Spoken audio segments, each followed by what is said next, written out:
हमारे सामीन सियासी लोग होते हैं और सियासी हम बात करते हैं और सियासी लोगों को टारगेट करते हैं। और बिस्मिल्लाहिर्रहमानिर्रहीम। नाज़रीन, आप देख रहे हैं अलर्ट पाकिस्तान। तो नाज़रीन, जैसा कि आप जानते हैं, कराची में कायदे मोहतरम हाफ़िज़ साद हुसैन रिजवी साहब की प्रेस मीटिंग हुई और उस प्रेस मीटिंग में क्या कायदे मोहतरम ने कहा, आपको वो वीडियो क्लिप दिखाते हैं। और बहुत ही शानदार ये प्रेस कॉन्फ्रेंस हुई और इसमें बड़े बड़े एंकर जो थे वो हैरान रह गए कि एक नौजवान जो नौजवानों की सरपरस्ती कर रहा है और कर सकते हैं आने वाले वक्त में।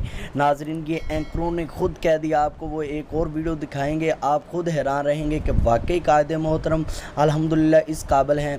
और जो पहले 1.5 साल पहले तहरीक लब्बैक पर जुल्म किया, जिन्होंने अल्लाह पाक ने किस तरह उन्हें इबरत का निशाना बनाया। नाज़रीन, तो आपको कायदे मोहतरम का वो इंटरव्यू दिखाते हैं जिसमें कायदे मोहतरम ने सारी हकीकत बता दी और लामा साद रिजवी साहब ने ये भी बात कर दी कि अब पता चलेगा जीत और हार का कि कौन मैदान लगाता है। नाज़रीन, आप वीडियो देखें और कमेंट में अपनी राय का इजहार अदा करते हैं कि आपने वक्त निकाला और आप यहाँ तशरीफ़ ले आए।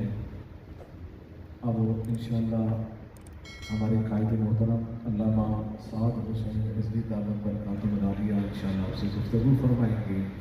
लब्बैक लब्बैक लब्बैक या रसूल अल्लाह, लब्बैक लब्बैक लब्बैक या रसूल।